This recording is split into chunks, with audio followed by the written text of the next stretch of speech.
The portrait was discovered on a gray morning, half buried beneath a century of moss and damp soil, its frame warped but the image untouched by time. 5 members of a long-forgotten family sat posed in their Sunday best, their expressions calm, their posture rigid in that familiar, early 1900s stillness.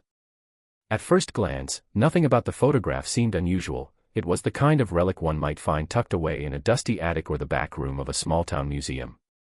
Yet the man who found it felt something cold crawl beneath his skin the moment he lifted it from the earth. He didn't notice the mirror in the background until later that night, when lamplight washed across the image and revealed the faint shape hiding within it. The family sat perfectly aligned in the foreground, but in the mirror's haze stood someone else, someone taller than any of them, someone who hadn't posed for the picture at all.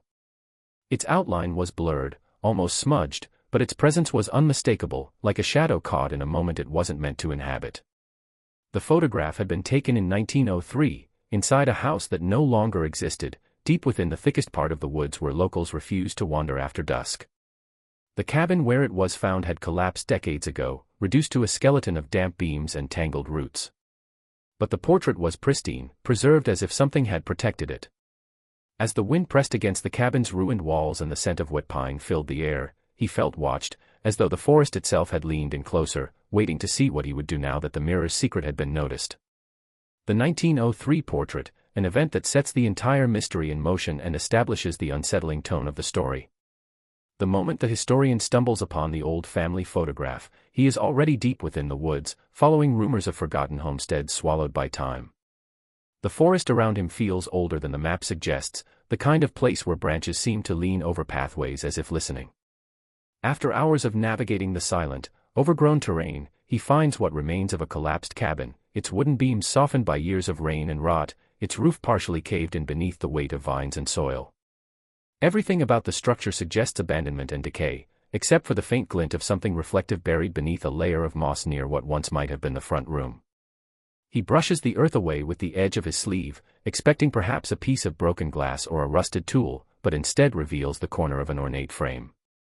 The wood is warped, softened on one side from decades of moisture, but the gilded embellishments along the edges are still visible, stubbornly clinging to their original design.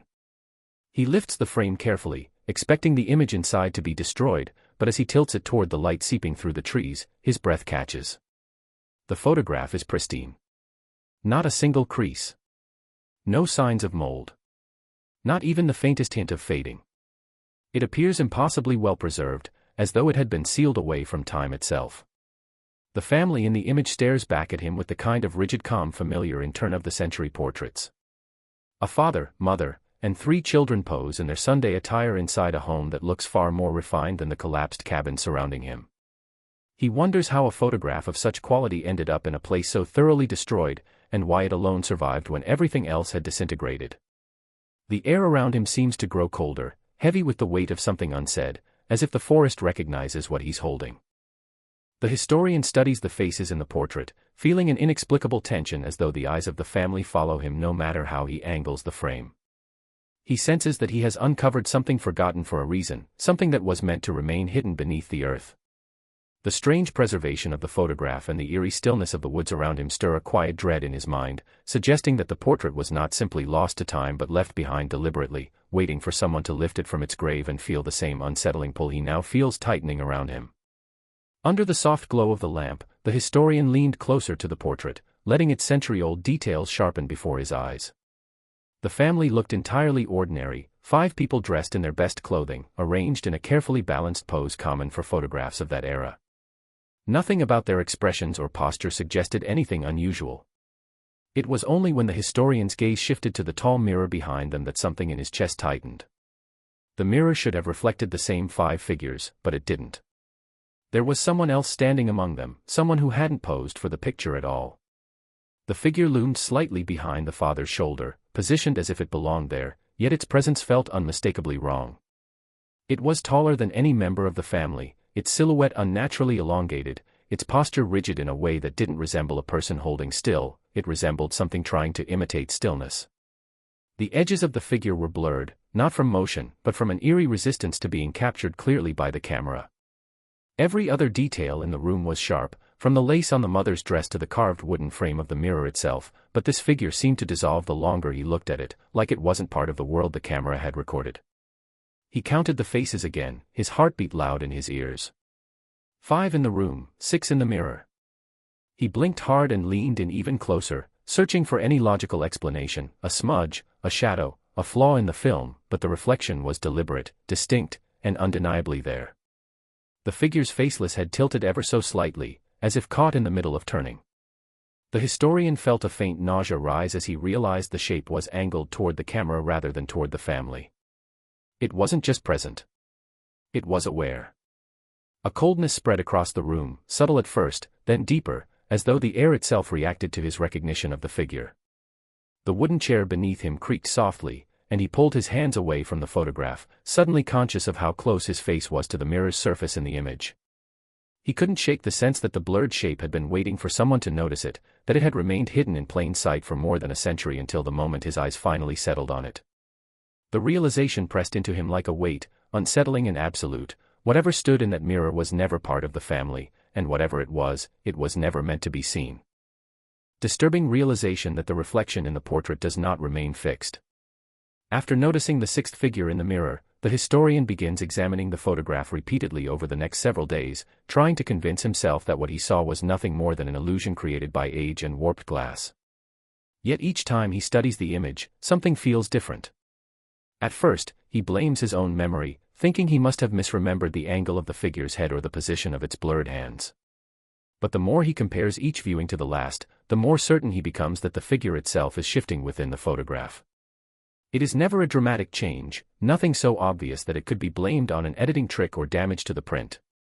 The changes are subtle enough to make him question his sanity, yet unmistakable once noticed. One evening, under the steady glow of a desk lamp, he realizes the figure's head is tilted farther than it was before, as though it is listening. Another night, he sees its hand lifted slightly, just enough that its shape presses faintly against the silvered glass of the mirror. He begins to obsessively document the details, sketching the figure's position on scraps of paper, marking tiny differences, trying to capture what his eyes insist is happening. But the shifting appears only when he isn't actively watching. When he stares for long periods, the figure remains still, frozen in its original, unsettling posture. Yet whenever he looks away, even for a second, something is always altered when he returns his gaze. It reminds him of the eerie feeling of being watched by something that pretends to be motionless until the moment you turn your back. The realization gnaws at him, creating a growing tension in the room, as if the figure inside the mirror can sense his awareness and responds to it. Late one night, after several hours of examination, he catches the most alarming change of all. The figure, which had always stood at a distance behind the family, appears inches closer to the front row in the reflection, its shape looming more clearly than before, its blurred form gaining faint definition around the shoulders. The change is so unmistakable that he drops the photograph, his breath catching in his throat. In the silence that follows, he feels the weight of something unseen in the room with him, the air shifting in a way that feels unnatural. The photograph lies face down on the table, but he cannot bring himself to flip it back over, knowing that whatever waits in the mirror is no longer just part of an old portrait. It is reacting, shifting, closing the distance each time he looks away, as if drawing nearer through the only doorway it has ever known. Historians search for the family's identity and the unsettling discovery that they seem to have been erased from every official record, leaving behind only the portrait and a single cryptic mention in an old newspaper. After the reflection begins to shift in the photograph, the historian becomes increasingly determined to understand who the family was and why their image has remained preserved for so long. He starts by checking local census archives from the early 1900s, expecting at least a trace of them, names, ages, occupational notes, anything that would reveal the people frozen in the portrait. But as he combs through the brittle pages and microfilm scans, he finds no mention of a family matching their appearance or location. The surrounding county records are intact, listing farmers, lumber workers, and homesteaders of that era, but nothing corresponds to the 5 faces now burned into his memory. It is as if the family never existed in the area at all. He moves on to property records, hunting for the old cabin's ownership history. The parcel of land appears in maps as early as the 1880s, but ownership entries stop abruptly sometime before 1903, leaving a blank space where names and dates should be. This gap unsettles him more than the missing census listings. Land records rarely vanish, they are foundational documents, carefully preserved even when families move or die. The empty space feels deliberate, almost carved away. He continues searching through church registries, birth and death certificates, marriage filings, every document he can access. The result is always the same: 5 faces in a photograph with no official trace of their lives. His research leads him to a small regional newspaper archive stored in the basement of a local library, where he sifts through fragile clippings smelling faintly of mold and ink. It is here, buried between advertisements for farm equipment and community events, that he finds the only reference to anything resembling the family's existence. The article is brief, barely more than a paragraph, mentioning a disappearance near the timberline, and referencing persistent reports of strange figures seen in the windows at night. No names are given, no details provided, just a note that an entire household vanished without evidence of struggle or escape. The lack of follow-up articles disturbs him deeply. Cases of missing families usually stir public attention, yet here, the story ends abruptly after a single vague report.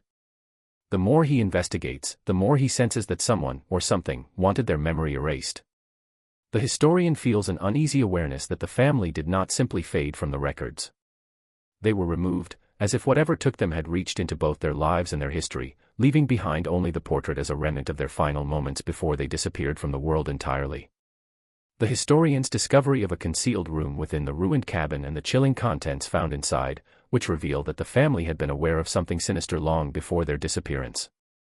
After failing to locate any meaningful records about the vanished household, the historian returns to the cabin, driven by an unease that feels heavier each time he thinks about the shifting reflection in the portrait. The forest seems quieter than before, its silence almost calculated, as if holding its breath. He begins examining the collapsed structure more carefully, clearing away rotted boards and layers of damp leaves. While tracing what might have once been the back wall, his hand brushes against a section of wood that sounds hollow when tapped. The difference startles him: the rest of the cabin is too decayed to produce such a solid echo. He kneels down, pushing aside remnants of insulation and brittle splinters, eventually revealing a narrow seam barely visible beneath grime and dirt. With effort, he manages to pry the wood loose, uncovering a cramped, hidden room no larger than a pantry. The space smells of cold earth and stale air, as though it hasn't been disturbed in decades. What shocks him most is the interior itself. Unlike the rest of the cabin, which has succumbed to ruin, this small room appears strangely untouched, almost preserved. The walls are lined with children's drawings, pinned and taped unevenly, each one yellowed with age but still legible. At first glance, the drawings seem harmless, simple sketches of the family, the cabin, animals in the woods. But as he studies them closer, a recurring figure begins emerging in nearly every picture. A tall, faceless silhouette appears behind the family, near the tree line, or peering through windows. Its limbs are long, drawn almost too thin, and the children have outlined it with repeated strokes, as though trying to capture something that resisted shape. In several drawings, the figure stands directly behind the father or mother, and in one, it seems to lean over the youngest child, its blank head bowed as if whispering into his ear.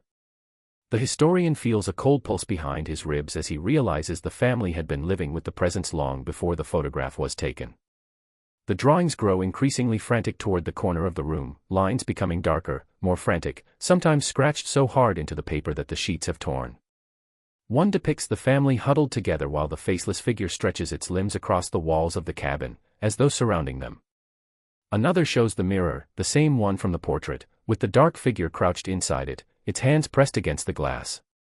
The historian senses the weight of the children's fear lingering in the hidden space, an echo of terror preserved in paper and ink, suggesting the family had known they were being watched and had tried, desperately, to hide from whatever stood just beyond their walls. The growing sense that something in the woods is following the historian, and the sounds he hears confirm that the presence from the portrait is no longer confined to the photograph or the past.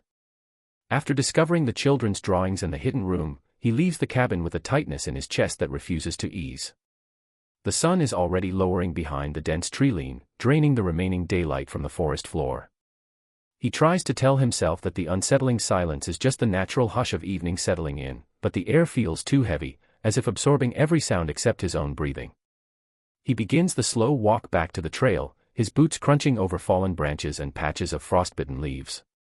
The rhythm is predictable, step, step, step, yet after only a few minutes, he hears something else echoing faintly behind him. A soft, deliberate footstep that lands just a heartbeat after his own. He stops. The woods freeze with him. There is no wind, no birdsong, no movement other than the lingering sway of a few branches disturbed by his passing. He waits, listening so intently his ears begin to ring. Nothing. With a deep breath, he starts walking again, telling himself fatigue is playing tricks on him. But the moment he resumes moving, the sound comes again. This time it is clearer, heavier, falling in perfect rhythm with his pace but always just behind him. The sensation crawls across his skin, the unmistakable sense of being followed. He forces himself not to look back, a sudden instinct whispering that turning around would be a mistake. The farther he walks, the more the footsteps seem to mimic him, matching not only his pace but the hesitations in his stride whenever he feels the urge to glance over his shoulder. Each time he slows, so does the presence behind him. Each time he quickens, its steps follow with unnatural precision, not like another hiker or animal, but like something studying him, adjusting to him. At one point, he stumbles over a root, his foot dragging across the dirt. The echoing step stumbles too, with a delayed scraping sound that makes his stomach twist. When he finally reaches the thinner edge of the woods, where the trees loosen and light filters in more easily, the sound stops entirely. The sudden silence feels wrong, too sudden, too cooperative. He stands there for a long moment, breathing hard, gripping the strap of his bag as though it might anchor him. The sense of being watched lingers, settling on the back of his neck like a cold fingertip. He knows with terrifying certainty that whatever shifted inside the mirror, whatever the children drew in fear, is no longer confined to shadows or memories. It is moving freely now, lingering just out of sight, learning the sound of his steps as if preparing to follow them again. The historian's discovery of the antique mirror inside the ruined cabin, the same mirror seen in the portrait, and the unsettling realization that something inside it still moves. After days of hearing footsteps in the woods and feeling the weight of an unseen presence stalking him, the historian forces himself to return to the cabin with a mixture of dread and determination.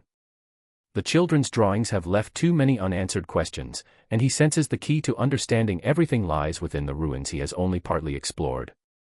The air inside the cabin feels heavier than before, thick with dust and the cold scent of rotting wood. As he steps deeper into the debris, he notices something tall leaning against the far wall, half hidden beneath fallen beams and vines.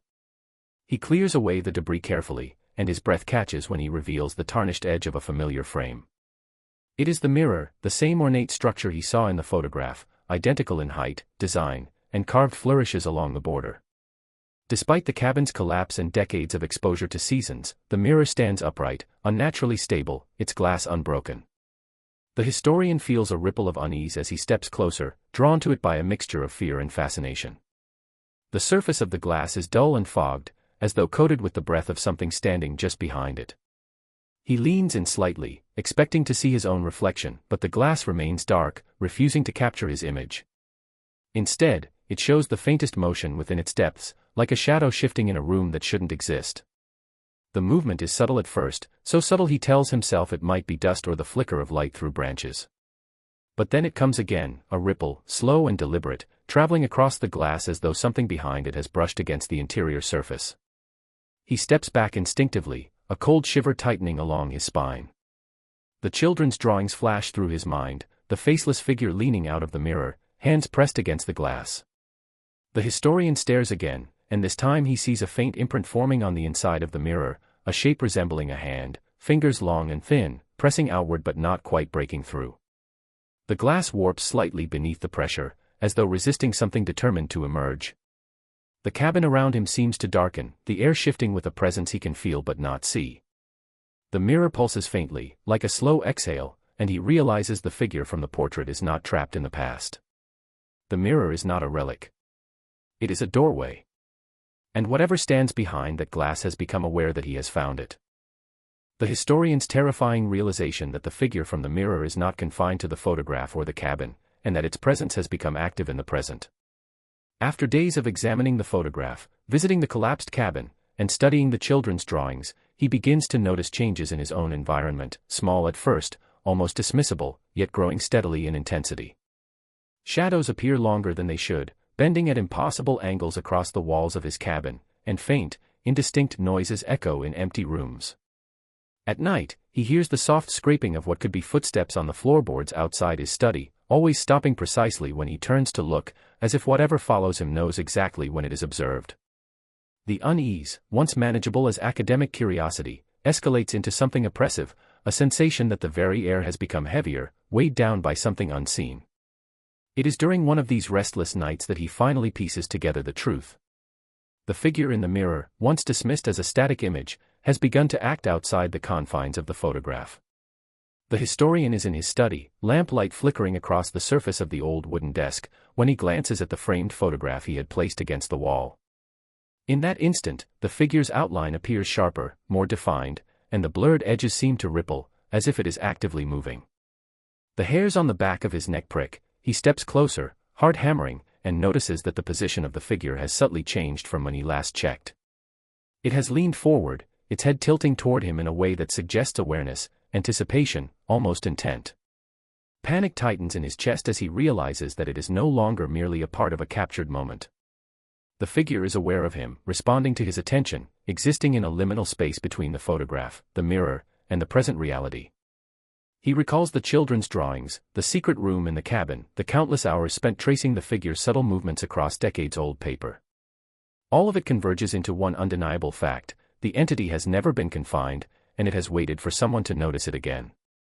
The historian's rational mind struggles to accept what he sees, but the evidence is relentless. He steps back, instinctively touching the photograph, half expecting it to ripple beneath his fingers, and the air in the room seems to shift. A cold breeze moves through the study, though the windows are closed and the night outside is still. The figure, now sharper, more present, seems to stretch toward him, as if freed from the limitations of glass and silver. The historian understands, with a creeping horror that seizes his very marrow, that the presence which haunted the family, which remained trapped in mirrors and drawings for over a century, is no longer contained. It has returned to act, and it is closer than he could have ever imagined.